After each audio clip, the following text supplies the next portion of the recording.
Yo guys, how's it going? Moxie here, back with another Borderlands 3 video, and today we have part 2 of my Infusion guide. Super excited, got a lot of good feedback on the first episode. Today we're going even more in depth, but before we get into the video, there is something I need to show you guys. There's something I need to talk about, because some of you pointed it out to me in my last video, and yeah, let's roll the clip. Okay, so we don't have Infusion spec, right? Let's do corrosive, 149, 150, 144, so like 148-ish, right?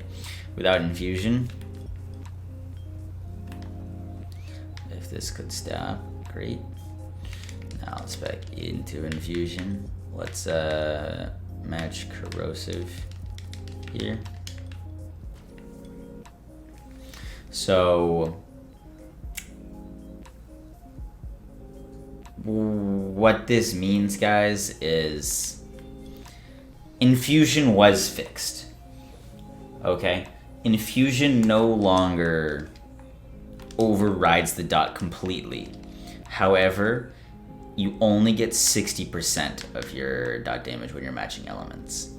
Yesterday, when we were testing this and I said Infusion is completely fixed, that's because I was using the Cutsman. Unbeknownst to me, the Cutsman is the only weapon in the game that's dot isn't impacted by Infusion. I had multiple people tell me this, and I had only tested with the Cutsman because it was the gun that I was using and I didn't think that was possible.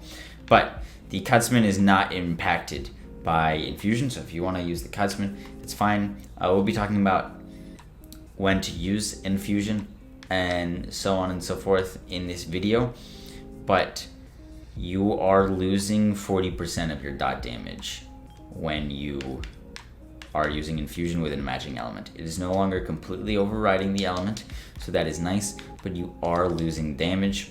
Now, if you're using a gun such as something like the Nighthawkin or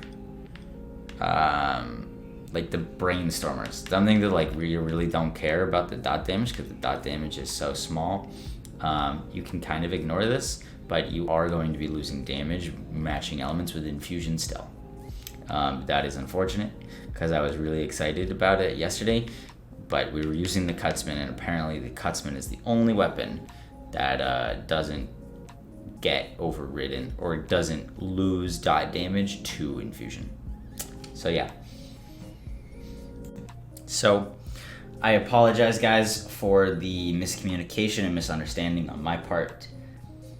I had no idea that the Cutsman was the only weapon unaffected by Infusion, so I hope you guys can forgive me. Now, knowing this, we can make more informed decisions on when or when not to use Infusion, and we're going to take a look at those numbers right now. Don't be too alarmed by these numbers. We're going to break them down, and this Excel sheet and this all this math was done not by me, by another Redditor. I'm just showing it to you guys. I'll leave the spreadsheet and the Redditor's name in the description. So let's pull it up for you guys now. So these are our damage values. How this Excel sheet or Google sheet works is we have our weapon type in this left column. That's the weapon that we're holding. The infusion type is what element we're infusing it with. The target type is the enemy that we're shooting at. And then here we're starting at 5 out of 5 into infusion and going down. Now this is color coded, so green values are more than double base damage. The yellow values are between 1 and 2 times base damage, and the red is less than base damage. All of these damage values were done with 5 out of 5 into Infusion, 5 out of 5 into Tempest, and 1 point into Forceful Expression. So this is the sheet for True Vault Hunter mode, or normal mode, sorry. So just by looking at this, guys, we can pretty easily see that there aren't a lot of areas where you're actually losing damage. Most of the time, you're either getting in between 1 and 2 base damage, or you're gaining increased damage. Flat out, guys, I'm just gonna say this. Infusion is nice. Infusion is a good skill, but it's also a lazy skill. 100% of the time, if you are matching an element against an enemy that is the correct match type, aka fire against flesh, shock against shield, you will be doing more damage than you're doing with infusion. That's just how it works. If you're matching elements, you will be doing more damage. However, what you can't see in this sheet, what you can't go over, can't mathematically show, is that when you're using infusion, one, you can take on multi-health barred enemies. What I mean by multi-health is shield, armored, fleshed enemies more easily, and you can also switch weapons less, so you can use one weapon to take on more enemies. So infusion is a great convenience skill. Now, if I was to run through Slaughter Shaft with fire weapon and a shock weapon and a corrosive weapon, I would be doing more damage against each of the enemies I was fighting if I was perfectly switching between fire, corrosive, and shield for each of those things. Flat out, that's how it works. But what infusion does is it lets us switch weapons less, and in certain cases it's going to increase our damage, in certain cases it's going to decrease our damage. How it decreases and increases our damage is based off of what we're infusing to and our base type. If you're using a fire weapon against a flesh enemy and you infuse 5 out of 5 into shock, you're going to lose damage, because now you're infusing into shock. That enemy had way less resistances to fire because they're a flesh enemy, and you're now losing damage because you're using shock. But if that enemy is a shock type enemy or a shielded enemy, and you're using fire and you're using infusion into shock and they're a shielded enemy, you're going to be increasing your damage. That's just the way it works. So infusion is a really nice convenience tool, and it's great to use. And in terms of like speed running things, it can be really nice. And this is not a lot of this, but if you're running normal mode, you guys should be speccing infusion. Pretty much. It's just going to make your life easier. It's going to be quick and convenient. And the reason I say that in normal mode is because you don't lose... enemies don't have as much resistances in normal modes to wrong elements. I'll pull up a chart of that right now. So this is our elemental damage value chart.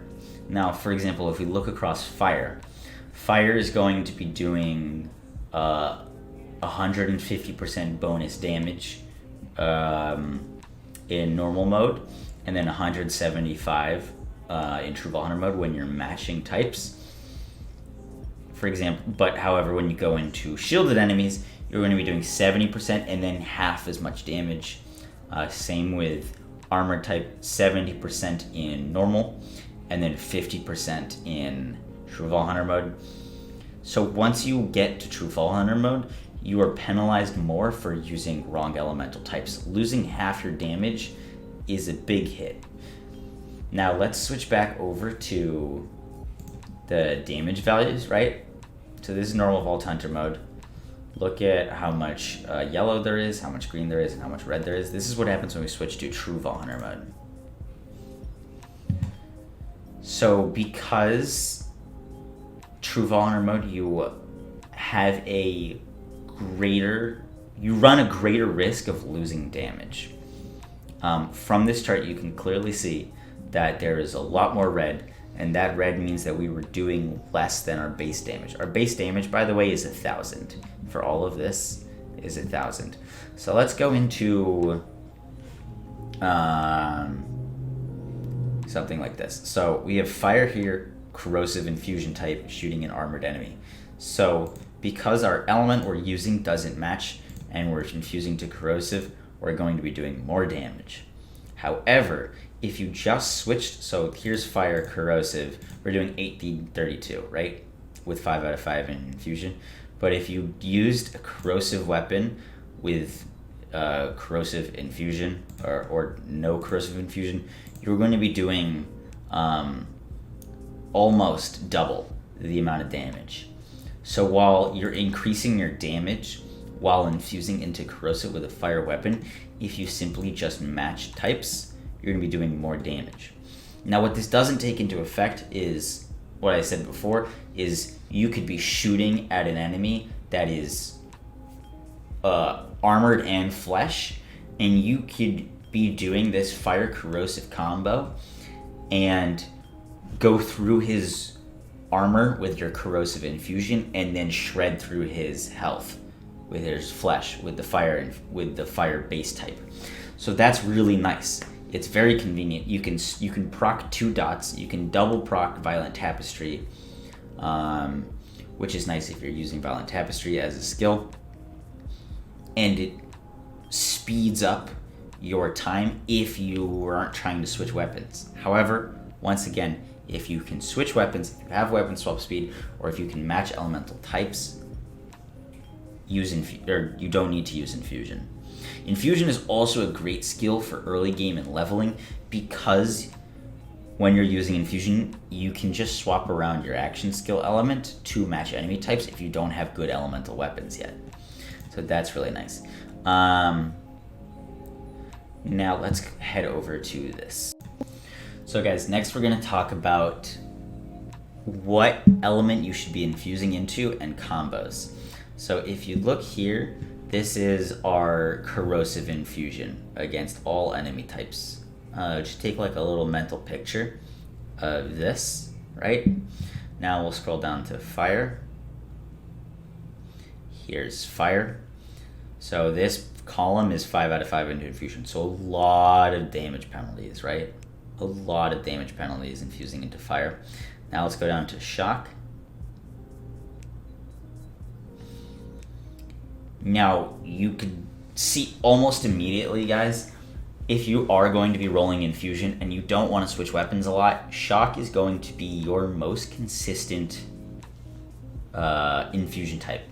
One, because Tempest boosts shock damage even more, so you can make up for more damage loss. And 2, if we go back to here, you can see that shock type doesn't suffer as much damage penalties as other things. So if we're using shock against flesh, we're only suffering 65 versus like fire against shielded is 50%. So shock is a very, very consistent element to use if you want to use infusion. In my old videos when I was using infusion, I was almost always using shock, and people ask me why, and that is part of the reason. And then I wanted to enlighten you guys on this combo here. This is the Cryo shock combo against armor, flesh, and shield.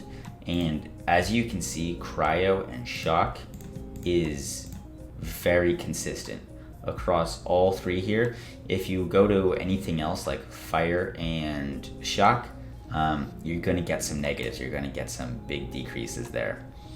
However, Cryo and shock is pretty consistent across the board against any enemy type, and you're never going to be dropping down your base value.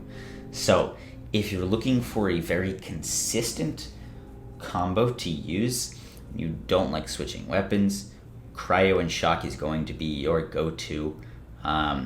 It'll deal with most enemies pretty well, and you won't have to worry about switching weapons. But once again, if you are going to be switching weapons, you will be doing